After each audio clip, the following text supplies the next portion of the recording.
and welcome along to yet another annual Dream Bike Garage episode.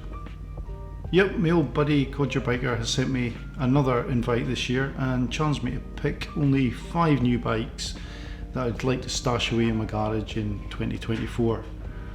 The last time that he sprung this on me, I ended up on the configurator for the Ducati Streetfighter V2 and well, we all know how that went. Hopefully this one doesn't end up costing me an arm and a leg too. Codger's video should be dropping simultaneously, so if you've come here first, please pop across and see what he's put together for you afterwards. I've not seen his list, but I'm guessing that it'll be a pile of BMWs and Hondas on there with knobbly tyres, unless anything new from EICMA caught his eye and he hasn't told me about it. Now, he said that the criteria is that these bikes have to be available to buy in 2024. They don't have to be all new models, and there's no budget cap. Also, if you know me, my choices won't be daft horsepower exotic race replicas, so that means that the stunning Ducati Panigale V4 SB2 30th anniversary 916 didn't make it. I know that bike will be on everyone else's garage, but it's way beyond my means, and I honestly don't think that I could be bothered saying it's a Panigale V4 SB2 30th anniversary 916 every time I stopped and someone asked me what it was. So here we go. Number 5 on my list is the Triumph Scrambler 400X. Now, me picking a Triumph is going to cause Codger's head to implode.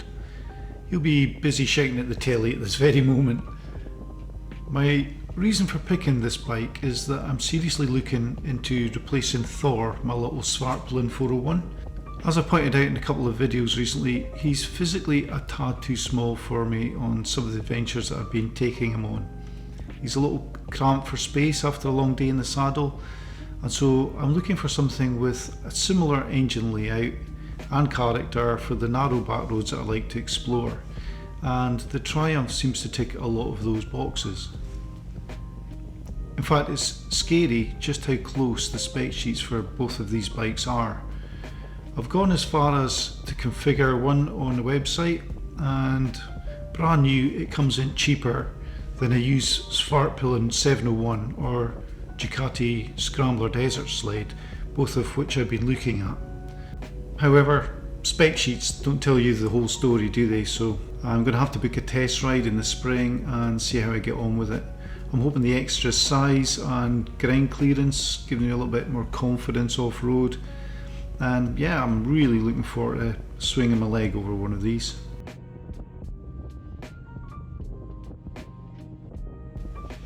My number 4, the Italjet Dragster 599 Twin.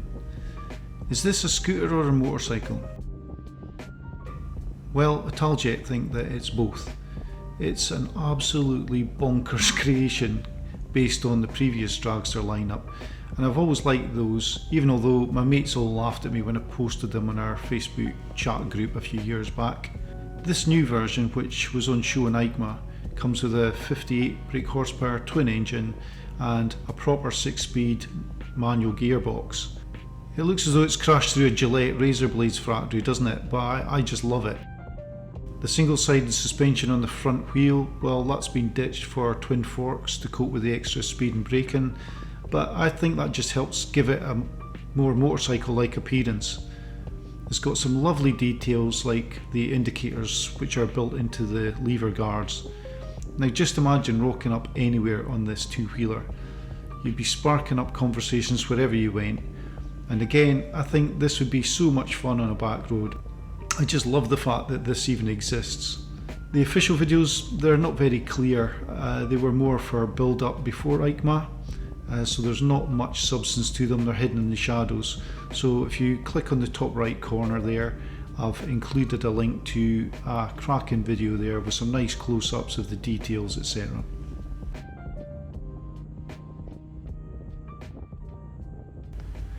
My dream garage bike number 3, the KTM 990 Duke. Now, I know this is a KTM, and I've always said I'd never buy a brand new KTM ever again, but it's a dream garage and a dream list, so that doesn't really count, does it? So the step up in CCs from the previous 890 version brings horsepower up from 114 bhp to 123, which is, I believe, more power than even the current R version's got. So what's the R going to have when that comes out? I've really enjoyed my time with Moose, my 790 Duke, but he's an older bike now and he's starting to show his age when you see what's available on this new 990. Adjustable suspension and a newer display for starters. The new headlight, well, it's had a mixed reception online, hasn't it? But I like it a lot. It's really quirky and looks really aggressive. I know some people have said it looks like a Predator. I have to agree, yeah, I get that. However, I think it really suits the bike. It makes it stand out, especially when you think how many times you hear people comment that all bikes look the same. They can't say that in this case. It looks really aggressive. However, I do not fancy having to clean one of those after a day out in the summer. It'll just be full of bugs. I also like the newer bodywork. It gives this version a much more solid, coherent presence. I always felt that the older model looked a bit awkward, as if there was something missing at the front due to that big open frontal area, so I think this looks much better. I cannot wait to hear the reviews. In fact, I kind of know how they're going to go already. You just know handling, 10 out of 10. It's got to. The last version was, yeah, it had little shortfalls. You know, everything was done to budget. This seems a bit more finished, and yeah, cannot wait to hear about it. The moniker, the Sniper, sorry, it just doesn't work for me. Maybe it's kind of lost in translation, but to me, a scalpel is a tool, something that you would use. A sniper, well, the rifle is their tool, so I don't get it, but it's those bloody advertising agencies, especially the KTM ones. They're so over the top with everything.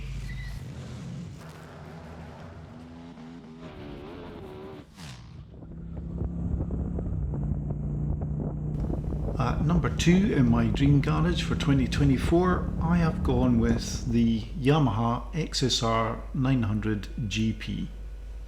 How gorgeous is this bike? Just look at it. It looks like a proper custom one-off, absolutely stunning.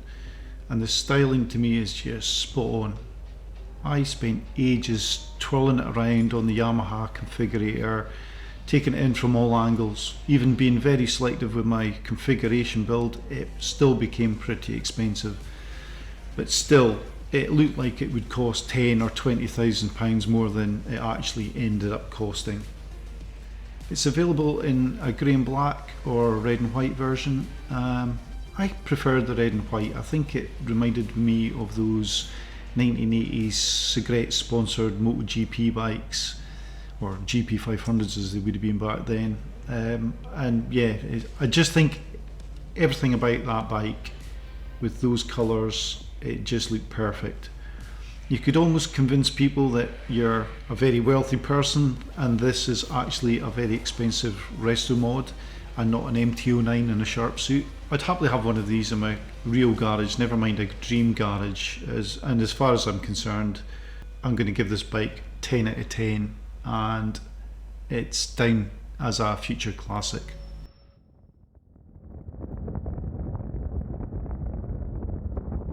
And number 1 in my 2024 dream garage, the Ducati Hypermotard 698.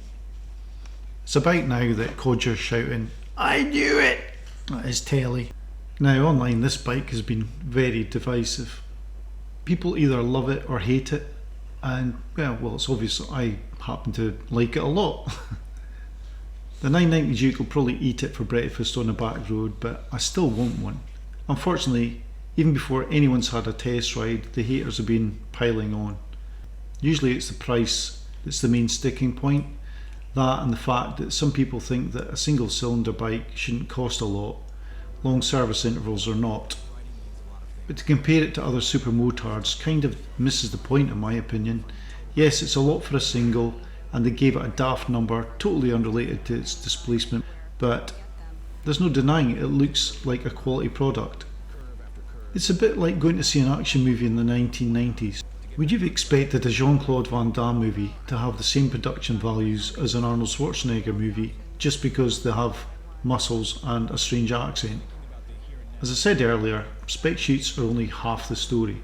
For every person that thinks something is way too expensive, it's another person's sock drawer money. Not everything is made or designed with you in mind. You're not necessarily the target audience. You've kind of got to get your head around that when you're looking at luxury brands, and Ducati have been a luxury brand for a long time now.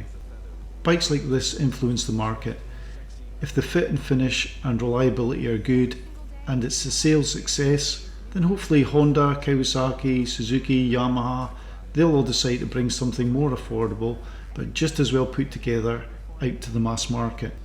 Yes, the 698 Hypermotard is the most expensive, untested single out there.